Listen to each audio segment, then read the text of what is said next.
Vasco ganhando ou perdendo, o Criciúma vai estar focado para fazer um grande jogo, um grande confronto com o Vasco lá, pode ter certeza disso. E não há tempo que falte amor.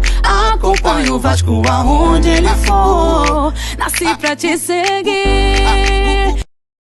Salve, família vascaína! Sejam bem-vindos aí a mais um vídeo no canal.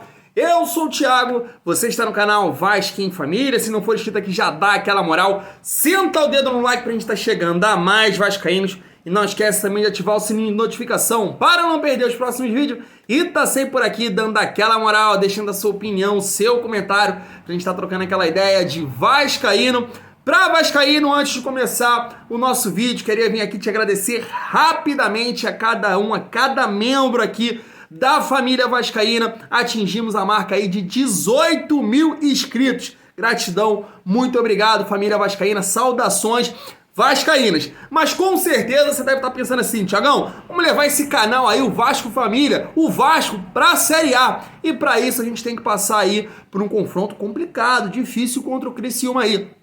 Passei o técnico Tencati aí falando sobre esse jogo de sábado aí contra o Vasco. Os caras estão sonhando. Quer vir aqui dentro de São Januário para aprontar com o nosso Vascão. E aí eu fiz um dever de casa aqui. Quero ver como o Criciúma joga fora de casa. Dá pra gente se preocupar aí, né? Claro que a gente é o único time invicto da Série B, como mandante aí, já que o Cruzeiro perdeu pro Guarani. Então, o Criciúma pode preocupar a gente. Então, fui atrás aqui dos confrontos do Criciúma fora de casa. E olha só, cara, o Criciúma não assusta no sentido de vitória. Só ganhou um jogo nesse segundo turno do Brusque. Perdeu 2 jogos apenas aí, que foi para o Novo Horizontino e para o Vila Nova. E o que chama a atenção são os empates, família vascaína. É isso mesmo, os times que o Criciúma empatou. Liga só, Londrina, né, até pouco tempo estava bem na competição.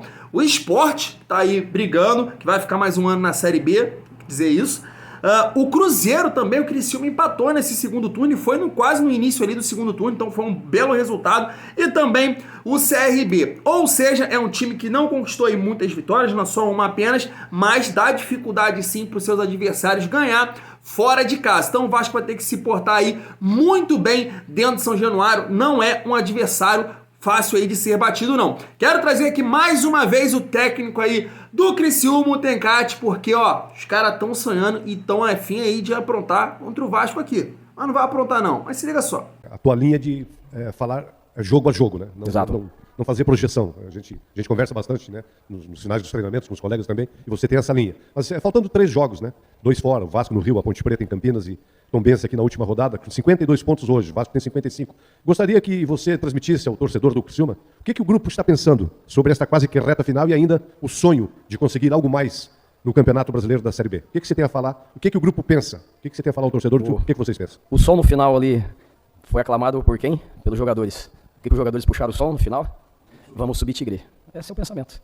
Né? Nós chegamos numa fase, no momento agora, que nós não temos que ficar falando mais se não vamos lutar por isso, não vamos lutar, não, é lutar pelo acesso mesmo. Né? Hoje, se a gente falar de vamos fazer 3 vitórias, vamos buscar as 3 vitórias. Né? E se por consequência disso der tudo certo ali, vamos subir. Né? Se por consequência não der, paciência. Né? Então, nós fizemos o nosso melhor. Mas esse é o espírito da equipe. Né? Então, hoje não tem como eu chegar lá e dizer assim para os jogadores: não, contra o Vasco lá não sabe jogar, vamos empatar o jogo, vamos segurar, vamos fazer isso, vamos fazer aquilo. Não tem como. Não tem como, porque se eu for falar isso, eu vou apanhar deles. Né? Então, aí eles estão muito focados nisso. Né? Então, pode ver a fala deles ali. Então, isso não é só eles, é nós também. Então, a nossa fala é que nós temos falado. Então, o tema da preleção hoje, um dos temas ali que eu sempre trago uma frase, uma coisa para pontuar. Eu falei que era tempo de oportunidade, tempo oportuno e tempo de colheita. Isso eu fiz uma reflexão com eles a respeito disso. Então o Criciúma está colhendo o que ele plantou desde o seu início de planejamento. Desde lá quando o Juliano idealizou nossa permanência, a gente idealizou o plantel, idealizamos todas as contratações, chegada de jogadores, as competições. Turbulência existiu sim, mas estávamos convictos daquilo que podia ser feito, comissão de jogadores. Né? Então, e a oportunidade, né? A oportunidade é o quê? É quando alguém dá brecha. Eles estão dando brecha, né? Nós estamos chegando. Entende? Então, em momento oportuno é isso. É quando você foca no objetivo e daqui a pouco impacta para que aconteça. E a gente tem fé que isso vai acontecer e estamos lutando muito para que aconteça. Tá aí, família vascaína. É claro, pra gente estar mais próximo aí da Série A, o Vasco tem que jogar bem e ganhar do Criciúma. E, cara, eu vou te falar uma coisa. Esse moleque é o termômetro, essa joia do Vasco aí. Quando ele tá bem, o Vasco vai muito bem. Quando tá mal, realmente o Vasco não apresenta aquele futebol vistoso, né? Claro que eu tô falando aqui do gênio da bola, Andrei Santos, que volante, o melhor volante do Brasil e vai ser do mundo sem sombra de dúvida. Eu sou muito fã aí do Andrei Santos. E ele falou hoje na coletiva lá na Vasco TV. Primeiro é o seguinte, ele falou aí, o Jorginho testou, né, o Alex Teixeira ou o Nenê, e ele falou sobre isso aí, se tem alguma preferência, se o time muda o estilo de jogo. Vamos ouvir aqui o Gênio? Se liga só. Para vocês ali no meio, Alex Teixeira ou Nenê, tem alguma mudança para vocês em campo? Eu acho que não muda nada, porque eu sei qualquer um que Alex ou Nenê que entrar, que começar jogando, vai ajudar bastante a gente.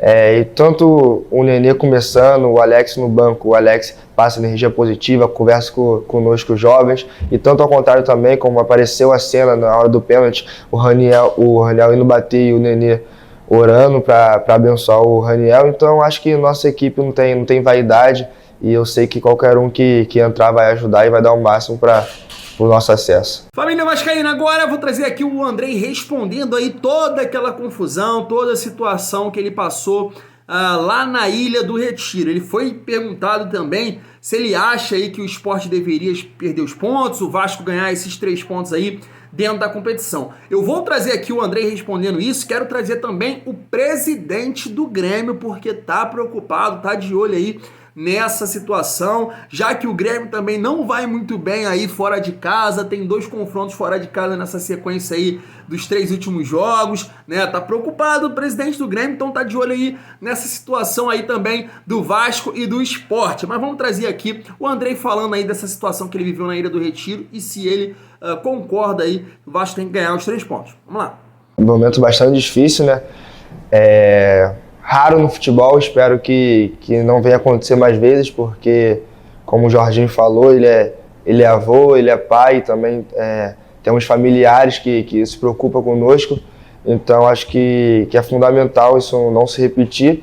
Em relação ao esporte, eu estou tranquilo, pai na virada, estamos focados já no jogo do Criciúma, que vai ser fundamental para o nosso objetivo. Mas você acha que tem que perder os pontos para servir de exemplo? Para não ter mais esse tipo de briga, vocês em campo correram risco de vida? Eu acho que está na mão da justiça, né? Então eu sei que a justiça vai fazer o possível e a gente tem que focar somente no nosso objetivo. É isso, né, família vascaína? Parece aí que o Andrei não quis entrar em polêmica, né? A gente torce também para que isso não aconteça nunca mais aí no futebol, que aconteceu na Ilha do Retiro. Por isso aqui que a gente defende uma punição aí bem severa para o esporte. Acho que a perda de ponto é sim o caminho. Os torcedores vão pensar outras vezes, os clubes vão querer se proteger em relação a isso, então vão proporcionar mais segurança aí ao campo de jogo, aos jogadores e todo ali ao espetáculo, tá? Porque se for uma pena como foi aí pro Santos ou pro Grêmio, cara, esquece, vai se repetir esse tipo de situação. Agora, pensando no lado competitivo da coisa aí, é meio complicado, hein? Que você se coloca aí na situação aí do Criciúma ou do Sampaio Corrêa. Os 2 times aí com 52 pontos, estão a 4 pontos do Vasco, os caras estão sonhando, mas loucamente aí com a Série A. Aí vai o STJD, dá os 3 pontos pro Vasco. Irmão, o sonho aí vai por água abaixo. Então, mas é uma situação que realmente precisa de uma punição e eu acho que a perda de pontos aí é o caminho para que esse tipo de situação não aconteça mais. Os torcedores e o clube, cara, não vão querer passar por isso nunca mais, né? E aí eu quero trazer agora o presidente aqui do Grêmio, é isso mesmo, né? Tava vendo a última coletiva aí do presidente Romildo Bolzan, cara, tá ali meio preocupado, né? O Grêmio não joga bem fora de casa, ainda não confirmou o seu acesso. Tem um jogo aí contra o Náutico já rebaixado, né? Mas será que o Náutico aí vai querer aprontar para cima do Grêmio? Lembra aí da Batalha dos Aflitos? Então, será que o Náutico vai querer prejudicar aí o Grêmio? Então ele tá preocupado aí com essa situação sim e deixou aqui a opinião dele em relação aí essa situação de Sport e Vasco e se o STJD vai dar os pontos pro nosso Vascão. Vamos ver aqui. Como o Grêmio vai acompanhar, e daquilo que o senhor até talvez já tenha visto ali no vestiário, eu sei que tem TV, já tem uma gama de informações pelo celular, como vai ser a atuação do Grêmio nesse que é um embate inesperado, uma coisa jurídica nesse final de campeonato. O que me respondeu o jurídico do Grêmio? Eu perguntei para eles uma pergunta direta e objetiva, né? Se a saída de campo do Vasco quais são as consequências, qual é a penalização que poderia acontecer? Me respondeu o juiz do Grêmio que seria exatamente a possibilidade de perda de pontos. Essa é uma situação bem concreta. Mas, ao mesmo tempo que me referiu isso, me deu o reporte do que aconteceu no Grenal. O celular na cabeça do Lucas Silva, né? E havendo a identificação do responsável, como aconteceu, então teria que haver concorrência de culpa do Sport Recife no quesito de segurança. Ele agiu com desídia, agiu com uma situação dessa natureza, assim, de concordar ou então facilitar essa situação. O que houve ali foi uma provocação, né? Uma provocação, uma coisa de jogo. O jogador foi lá, houve reação, atiraram coisas neles lá, e bastante, não foi pouca coisa, pelo que eu vi. Então, o que me disse o juiz? Vai para o STJD, vai ser julgado para o STJD. E isso, claro, evidentemente, vai ter que ter uma observação de... Mas a tendência do que eu vejo, pelo que eu vi, pelo que eu observei, a tendência é de manutenção do score, do resultado, ainda mais que ele encerrou a partida. E outra situação também, né? Agora vai uma brincadeira, né? É uma brincadeira. Também pode se interditar a arena aqui também, de repente, é uma situação que...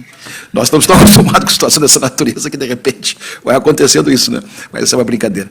Mas eu acho que vai, sinceramente, eu acho que vai para julgamento e não vai haver absolutamente nada de diferente e vai ser mantido o resultado. Particularmente, acho isso. Tá aí, família vascaína, essa é a opinião aí do Romildo Bolzan. O Vasco ganhando os pontos aí, esses 3 pontos no STJD, o Vasco passaria, né, Grêmio e Bahia. O Vasco seria o segundo colocado, o Vasco chegaria aí aos 59 pontos, já que tá com 56. Então o Grêmio ficaria ali em terceiro e, respectivamente, o Bahia em quarto. Então, claro que eles estão de olho aí nessa situação. Mas se não acontecer, como ele falou aí, e eu penso dessa forma, porque a família vascaína, não aconteceu com o Santos, não aconteceu nada com o Grêmio nesse sentido. Só se o tribunal falar assim, ó, não, vamos pegar o Ceará e o Sport de exemplo agora, para que isso não aconteça nunca mais. Se isso mudar, beleza. Mas eu também achei que vai permanecer o resultado de 1-1. E aí o Vasco vai ter que fazer os resultados dentro de campo, né? Ganhando do Criciúma, ganhando do Sampaio Corrêa, final de ano do Vascaíno. Vai ser muito feliz, Vascão na Série A. Família vascaína, gostou do vídeo? Dá aquela moral, senta o dedo no like para ajudar aqui o Thiagão a chegar até dezembro, 20 mil inscritos. Tamo junto, ó. É muito bom ser Vasco.